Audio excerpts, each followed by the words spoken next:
What's up, guys? It's me again, Christian Rodriguez, and today I'm going to make it it's going to be a banger for you guys, but I'm going to talk about the Millionaire Fastlane and what I've learned from it. So, 5 key takeaways from it.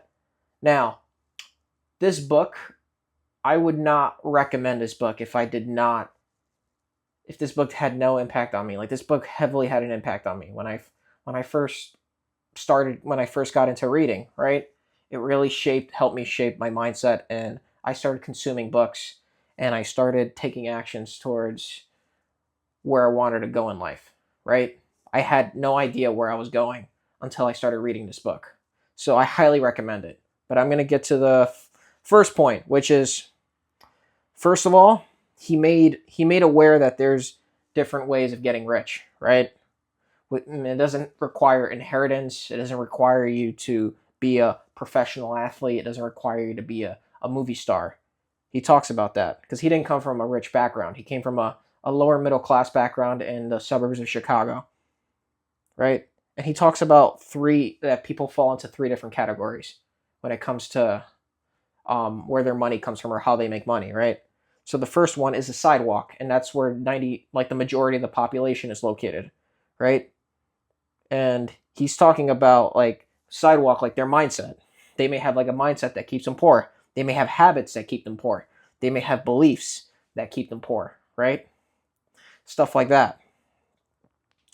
And they're also one disaster away from absolute failure. Absolute, not just failure, but like disaster. Like they're one failure away from just complete disaster. And that could be uh they have they only have like $100, and all of a sudden they're driving their car and they get into a fender bender on the way to work, and the fender bender costs $800 to repair. Now suddenly they can't afford it, or they have to take out a loan for it. Now they're a disaster away. Now they're in debt.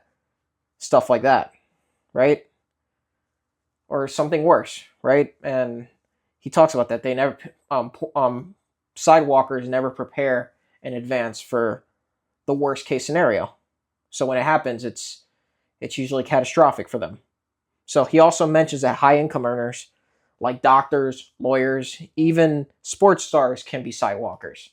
And this really made sense with me because if you think about it, right? If you think of like many NBA stars, NFL stars, even Mike Tyson, right? Mike Tyson made about 300 million throughout his career in boxing, and he still turned out broke. Like now he's doing fine, but he actually blew through all the money.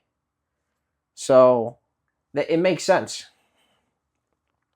And then the second type of person that he talks about is a slow laner, which is it's better than being a sidewalker, but it won't make you rich, right? It's usually misguided, right? People It's usually misguided. People usually like tell you you need to go in this path, right, to become successful, right? And it's usually the conventional path. It's like go to school, graduate, get a job, or maybe go to school, get your master's, then get a job, then work for that company or whoever for 30, 40 years, and then retire when you're in your 60s, and you'll have millions, right? And he talks about how this is a flawed strategy the because what's more valuable than money is time. And the thing is, when you follow this strategy, you kind of trade away your time, and not in a favorable way to you. Like you're trading away your active youthful years, right? Your youthful years that you would probably enjoy your life in the most. You're trading it to work for a company, and then when you retire at 65, 70, whatever, you're sure you're retired, you have free time, you could go on all those trips, but it's not the same. It's not the same quality of life. You might be too old to want to go jet skiing, right, in the Caribbean, for example. And then and oh yeah, another thing before I go to the next one, that he talks about too, that he talks about that people give you this advice, and it's not strangers that's giving you this advice. It's usually authority figures. It's usually family. It's usually peers. It's everyone around you is giving you this like really bad advice, like telling you, like teachers, people you trust, parents. They're telling you need to go to school, graduate, get a safe, secure job, right? And he's saying that that's not the path to go. And then the third, which is the fast lane, right? The third fast lane, and that's where you want to be, is a fast lane, and that's why you probably picked up the book. It's because of fast lane. So when you hear of a 32-year-old, right, a 32-year-old guy who suddenly he was a nobody, and then suddenly he sold his company for $30 million, right? It just happened suddenly, like so fast overnight, right? It looked like an overnight success story, right? But it's because he was in the fast lane, right? When you build systems that pay you while you sleep, even when you're not working, even if you fall, even if you get sick for a week, right? It's a sign that you're in the fast lane. These people not only have financial freedom, but they also have time freedom, right? And the thing is, freedom is not always a lot of money. It's time, it's leverage, and that's what the fast lane gives you. It gives you leverage, right? And those are the three types of categories he talks about. And the second point, right, is the fast lane requires an initial time investment. So I've mentioned this in another video, that there's always a price to pay, right? Sometimes the price is money, but when it comes to this, the time, maybe it might be money, but the time has an upfront cost, maybe a time cost. Maybe you have to sacrifice some things. You know what I mean? You might have to like you might have to not dress as nice as you want to. Things like that. He said the average successful business takes 7 to 10 years to become successful. So that takes time, right? It takes time to figure it out.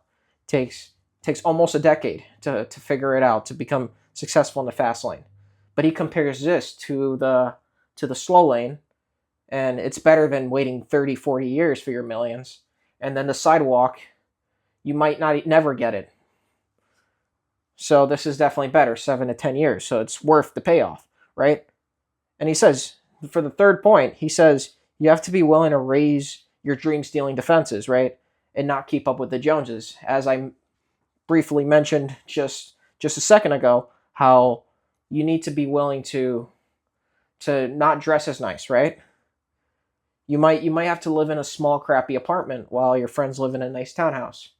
You might have to work at a restaurant job while you're funding your entrepreneurial ventures on your free time, while your friends have cushy 9 to 5 jobs. I'm trying my best to describe it how he said it, but I might get a little off, but you get the idea. He says you'll be criticized, you will be overlooked, you'll look crazy to most people. So just think about it, right? And then the fourth point, right? You must be an avid learner. Learning is a must if you're in the fast lane. Learning is a must, right? It doesn't stop. It doesn't stop. The only time it stops is when you're dead. That's the only time learning should stop, is when you're dead. For as long as you're alive and healthy, you should always be learning something, right? He says fast laners have their nose in books weekly, right? And I said this. So Elon Musk, Bill Gates, Warren Buffett, and a number of other successful businessmen, successful people read. They're known for reading. They're avid readers. I don't think that's by mistake. If you think about it, success leaves clues, right? Sidewalkers think education stops after school, right? Most people think education stops after school, right? Slowiners think education stops after they get certified in something. Maybe they get their master's. Maybe they get a certification for their job, right? Whatever requirements they need. They think that's when education stops. But no, it doesn't. It never stops. So once you get that in your mind, you're in the right direction. And then 5, business ideas are useless unless they're accompanied with action, right? So business ideas are useless unless they're accompanied with action. Why do I say that? He said it in the book, but this stood out to me because I used to think in this way. I used to think in this way, like, oh, I have a really good idea. It's awesome. I'm not going to share it with anyone. This is going to be a really awesome, game-changing idea. But he kind of like humbles you with it. He tells you billions of people have ideas, but very few actually take action for it. And he says it. He's like, do you think you out of the 7.9 billion people on Earth, you're the only one who thought of that specific idea? He's like, he doubts it, right? And he says ideas are pointless. They're useless without action. If you take action for that idea, then the idea may be something. But if it's just an idea, then it's nothing. He says it's nothing, literally. He even says a mediocre idea with massive execution beats the snot of an excellent idea with zero execution. And it makes sense. Makes sense. And yeah, I just wanted to share you guys the 5 takeaways I got from this book. I've read the audiobook over 12 times. Maybe I've lost count of how many times I've read it, but I'm estimating it's like 12 times. This is a very impactful book for me. I've read it when I was working a job I completely hated and I was miserable. During my downtime, I would listen to this audiobook. This book really helped me, and it really created a vision for me. I highly recommend you read it. And yeah, I wouldn't make a video on a specific book if it didn't impact me. So I really recommend you guys take a look at it. And yeah, let me know what you guys think in the comments below. Take care.